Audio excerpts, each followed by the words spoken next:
India की small shops hundreds of problem face करते हैं और जब से कोविड 19 आया है तो शॉपकीपर्स की दिक्कतें और भी बढ़ गई हैं क्योंकि हर दिन मार्जिन्स गिरते जा रहे हैं और बिजनेस चलाने के लिए उन्हें फ्रेंड्स वगैरह से पैसा बोरो करना पड़ रहा है। बैंक्स और लोन शार्क्स उन्हें लोन देते नहीं है क्योंकि उनके पास पेपर्स वगैरह होते नहीं है। वहीं fintech companies like Paytm, phone पे का फोकस सिर्फ पेमेंट्स के ऊपर है, पेमेंट्स को बूस्ट करना है, कस्टमर के ऊपर कोई ध्यान नहीं दे रहा है। फिर इस सिनेरियो को, इस सिचुएशन को Delhi based fintech startup Bharat पे के फाउंडर अशनीर ग्रोवर ने समझा और इसको सॉल्व करने का डिसीजन लिया। भारत पे के एक और फाउंडर शशांक बोलते हैं कि जब वो आईआईटी में थे 2017-2018 में उनको एक ह्यूज प्रॉब्लम दिखती थी जो मर्चेंट और एसएमईज फेस करते हैं कि वो डिजिटली पेमेंट को कैसे एक्सेप्ट करें विदाउट लूजिंग मार्जिन। कोई भी पेमेंट गेटवे और वॉलेट 1.5% कमीशन से कम चार्ज नहीं करता था। उस टाइम यूपीआई का अवेयरनेस काफी कम था। यूपीआई सिस्टम प्रैक्टिकली कुछ भी चार्ज नहीं करता है। तो ये चीजें भी उनके माइंड में स्टक की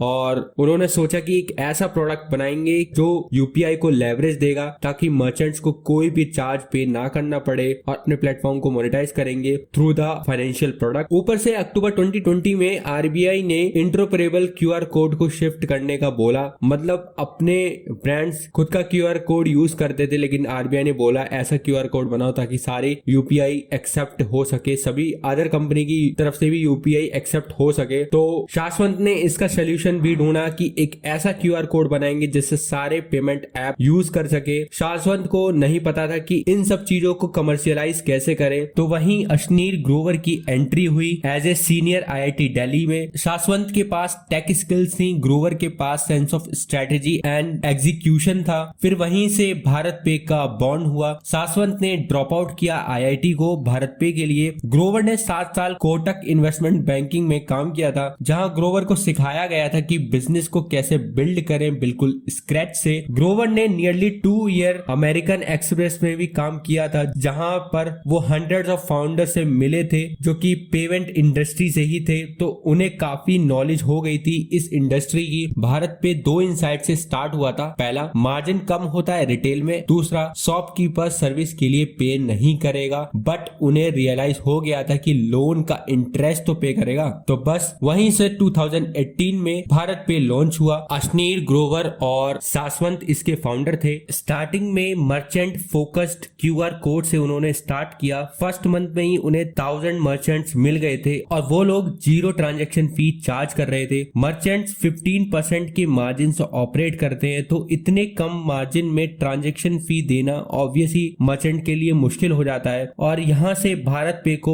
अच्छा स्टार्ट मिला। इतना ही नहीं, भारत पे सेम डे में ही उनकी पेमेंट क्रेडिट कर देता था। क्यूआर कोड के बाद उन्होंने लैंडिंग स्पेस में एंट्री मार ली थी। भारत पे ने पीयर टू पीयर एनबीएफसी मतलब नॉन बैंकिंग फाइनेंशियल कंपनी के साथ पार्टनरशिप की ताकि वो लैंडिंग बिजनेस को स्टार्ट कर सके। वो मर्चेंट्स को 2000 से 7 लाख तक का लोन देते थे 12 मंथ्स के लिए, 2% इंटरेस्ट एवरी मंथ के हिसाब से। मर्चेंट्स की क्रेडिट हिस्ट्री, ट्रांजैक्शन हिस्ट्री को देखकर उनके हिसाब से उनको लोन दिया जाता था। भारत पे का लोन रिकवर रेशियो 96% तक का है। अगर कोई डिफॉल्टर कोई डिफॉल्ट भी करता है तो जब मर्चेंट पेमेंट एक्सेप्ट करते रहे तो भारत पे उस पेमेंट का एक पार्ट डिडक्ट करके मर्चेंट के अकाउंट में वो क्रेडिट करते रहे जिससे उनका अमाउंट भी रिकवर होने लगता था। 2018 में जब वो पैसा रेज करने का ट्राई कर रहे थे तो कई लोग बोलते थे कि पेटीएम, फोन पे से ट्राई करना चाहिए आपको। उनका कहना था कि वो लोग क्यूआर कोड कंपनी नहीं है। अशनीर बोलते हैं कि हमने फैमिली और फ्रेंड को कन्विंस किया और हमने 1.92 करोड़ अपने बिजनेस को बिल्ड करने में डाले जिससे काफी सारे रिटेलर्स को हम साइन अप करवा पाए और हमें एक डेटा चाहिए था लैंडिंग बिजनेस को स्टार्ट करने के लिए, वो हमें डेटा मिला। 2019 में भारत पे ने $15.5 मिलियन रेज किए इनसाइड पार्टनर सिकोया और बी नेक्स्ट की तरफ से जिससे उन्होंने अपना एसएमबी बेस को एक्सपेंड किया और लैंडिंग बिजनेस में स्टार्ट किया। फिर उन्होंने सीरीज बी राउंड $50 मिलियन और सीरीज सी राउंड $75 मिलियन का रेज किया जिससे भारत पे ने अपने आप को स्मॉल टाउन्स में ग्रो किया और सलमान खान को ब्रांड एम्बेसडर बनाया। भारत पे ने लिंक बेस्ड पेमेंट को भी इंट्रोड्यूस किया जिससे बिजनेस ओनर गुड्स को घर पर सेंड करते और कंज्यूमर को पेमेंट लिंक शेयर करते जहां से वो पेमेंट एक्सेप्ट कर सके। तो कई सारे उन्होंने प्रोडक्ट ट्राई किए। पहले भारत पे के $1 मिलियन पर मंथ का कैश बर्न हो जाता था लैंडिंग बिजनेस में लेकिन ये रेशो धीरे धीरे स्लो डाउन हो रहा है। भारत पे कोलेटरल फ्री लोन्स भी ऑफर करते हैं अप टू 50 लाख, जो कि 7 to 30 डेज के लिए होता है। और जब अपना कोविड-19 पेंडेमिक आया तो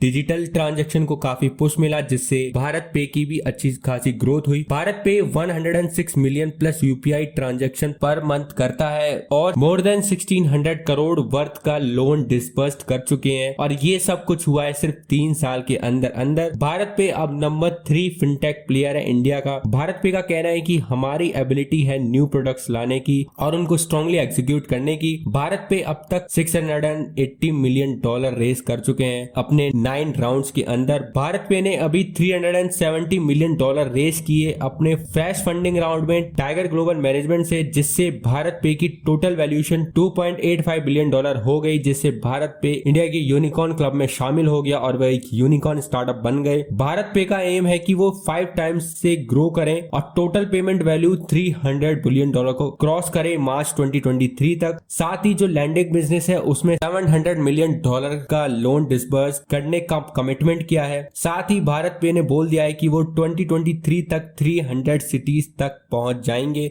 अब देखते हैं कि भारत पे अपने गोल्स को कैसे अचीव कर पाता है या नहीं। साथ ही वो और ऐसे क्या न्यू प्रोडक्ट्स लॉन्च करेंगे जिसके लिए भारत पे जाना जाता है। आई होप आपको भारत पे की स्टोरी पसंद आई होगी, तो वीडियो को लाइक कर देना, कमेंट कर देना और चैनल को सब्सक्राइब कर देना।